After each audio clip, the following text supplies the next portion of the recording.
Bismillahirrahmanirrahim. Assalamualaikum warahmatullahi wabarakatuh. Alhamdulillahirrabbilalamin. Assalatu wassalamu ala asyrafil anbiya'i wal mursalin Sayyidina wa maulana Muhammadin wa ala alihi wa sahbihi ajma'in, amma ba'd. Yang terhormat Bapak dosen pengampu mata kuliah Pancasila, Bapak Muhammad Abdillah Ihsan, SPDMA, serta teman-teman sekalian yang saya banggakan.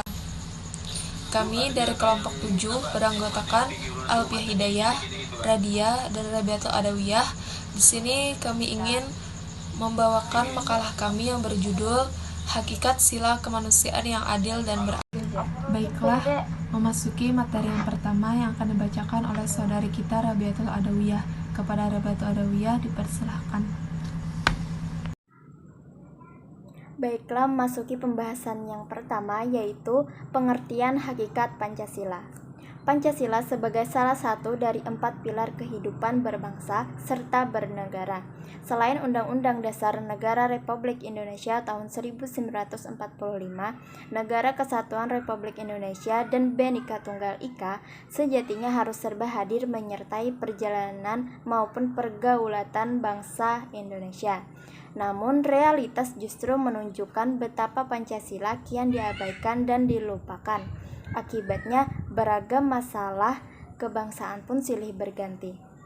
Dalam hal ini Pancasila merupakan ideologi paling tepat karena mampu mengakomodir kearifan lokal masyarakat Indonesia, menjunjung tinggi hak asasi manusia, menginspirasi berbagai aspek kehidupan, sekaligus menghargai keberagaman dan mampu mengarahkannya demi mendukung pencapaian cita-cita luhur sebagai bangsa. Maka kaum muda yang mengakui mencintai negerinya sudah selayaknya bergiat mempelajari Pancasila, meningkatkan penghayatan terhadapnya, serta mengimplementasikannya dalam sikap dan perilaku keseharian. Dimulai dari lingkungan sosial terkecilnya. Rasa kebangsaan yang menekan kesatuan dan persatuan serta penghargaan atas nilai-nilai kemanusiaan secara universal pun perlu terus dikembangkan oleh si wawasan kebangsaan dan nasionalisme. Sesama manusia seharusnya dihormati bukan karena latar belakangnya, melainkan sehubungan harkat kemanusiaan yang melekat pada dirinya. Nilai kebenaran dan kebaikan dalam etika hubungan antara manusia tidak boleh dikembangkan atas dasar kepentingan kelompok atau golongan tertentu, melainkan didasarkan pada objektivitas yang bersumber dari kebenaran. Transenden, bersifat mutlak, berlaku secara universal dan tidak dibatasi oleh ruang ataupun waktu. Baiklah, pembahasan yang selanjutnya kepada saudari kita Radia dipersilahkan. Memasuki materi yang kedua, yaitu makna dari sila kedua. Hakikat Pancasila sebagai dasar negara menjadikan semua warga negara penyelenggara negara dan segala macam peraturan perundang-undangan yang ada harus bersumber dan sesuai dengan nilai-nilai Pancasila. Sedangkan Pancasila sebagai pandangan hidup, sebagai pegangan hidup dan petunjuk arah bagi semua kegiatan hidup dan penghidupan bangsa Indonesia. Nilai-nilai yang terkandung dalam sila kedua, kemanusiaan yang adil dan beradab adalah bangsa Indonesia diakui dan diperlakukan sesuai dengan harkat dan martabatnya selaku makhluk ciptaan Tuhan Yang Maha Esa, yang sama derajatnya menjunjung tinggi hak asasi manusia, sama hak dan kewajibannya tanpa membeda-bedakan agama, suku, ras, dan keturunan. Mengembangkan sikap saling mencintai sesama manusia, tenggang rasa, tidak semena-mena terhadap sesama manusia. Sila kedua berbunyi kemanusiaan yang adil dan beradab, yang mengandung arti sebagai manusia kita harus memiliki sikap dan perilaku yang sesuai dengan nilai-nilai moral dalam hidup dan melakukan hal sebagaimana mestinya dengan hati nurani. Adapun penyimpangan dari sila kedua, yaitu misalnya kasus perbudakan, memperkerjakan anak di bawah umur. Contoh nyata lagi adalah penggusuran rumah warga oleh pemerintah, akan tetapi pemerintah tidak memberi jaminan atau bantuan kepada rakyat miskin tersebut. Baiklah, materi selanjutnya akan dibacakan oleh saudari Alfiah Hidayah. Kepada Alfiah Hidayah dipersilahkan.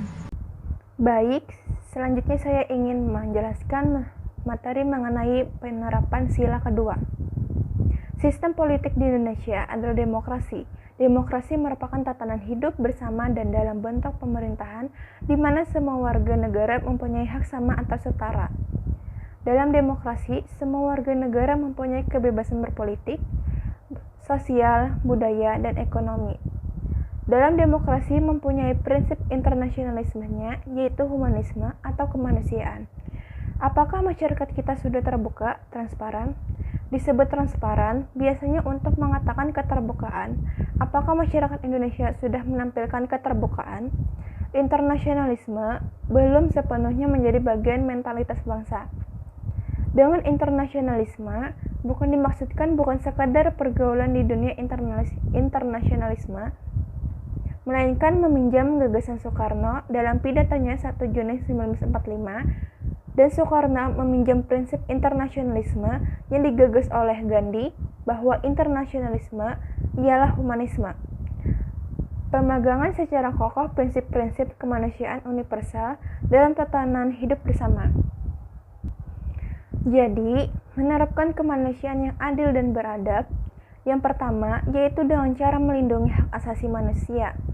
Banyak kasus-kasus pelanggaran hak asasi manusia yang terjadi pada zaman sekarang, terutama pada anak. Seperti kasus penganiayaan anak balita yang masih berumur 3 tahun menjadi korban penganiayaan ayah tirinya sampai meninggal. Ada juga kasus pelanggaran hak anak yang masih di tingkat SD, SMP, SMA, dan perguruan tinggi. Kasus tersebut merupakan kasus kekerasan seksual yang pelakunya adalah gurunya sendiri. Guru yang harusnya mendidik yang baik namun malah memperlakukan muridnya tidak dengan semestinya. Maka dari itu, perlindungan hak asasi manusia pada anak harus benar-benar dilindungi dan dikedepankan supaya anak mendapatkan perlindungan, kasih sayang, dan pendidikan untuk meraih masa depannya. Penerapan yang kedua yaitu saling menghormati, saling mencintai, tidak bertindak dengan semena-mena dengan orang lain. Contohnya, tidak melakukan bully atau kekerasan yang berupa fisik atau psikologis. Zaman sekarang ini banyak sekali kasus bullying, misalnya kasus bullying siswi SMP yang bernama Audrey yang pelakunya masih siswi SMA. Ada juga kasus bully yang dilakukan di media sosial dengan cara mengkomentari dengan komentar jahat sehingga menyebabkan korban menjadi depresi dan akhirnya bunuh diri. Bully merupakan perbuatan yang dapat menyebabkan ketakutan, trauma psikologis, depresi, bahkan sampai terjadinya bunuh diri. Maka dari itu stop bully, tidak bertindak semena-mena terhadap orang lain. Baik, ini adalah materi yang kami sampaikan. Selanjutnya kesimpulan. 1. Pancasila sebagai salah satu dari 4 pilar kehidupan berbangsa serta bernegara atau selain Undang-Undang Dasar Negara Republik Indonesia tahun 1945, Negara Kesatuan Republik Indonesia, dan Bhinneka Tunggal Ika, sejatinya harus serba hadir menyertai perjalanan maupun pergulatan hidup bangsa Indonesia. Kedua, sila kedua berbunyi, kemanusiaan yang adil dan beradab, yang mengandung arti sebagai manusia kita harus memiliki sikap dan perilaku yang sesuai dengan nilai-nilai moral dalam hidup dan melakukan hal sebagaimana mestinya dengan hati nurani. Ketiga, menerapkan kemanusiaan yang adil dan beradab. Yang pertama, yaitu dengan cara melindungi hak asasi manusia. Keempat, penerapan yang kedua yaitu saling menghormati, saling mencintai, tidak bertindak dengan semena-mena dengan orang lain. Baik, demikianlah penjelasan dari kami. Terima kasih atas perhatiannya dan mohon maaf apabila terdapat banyak kesalahan. Wassalamualaikum warahmatullahi wabarakatuh.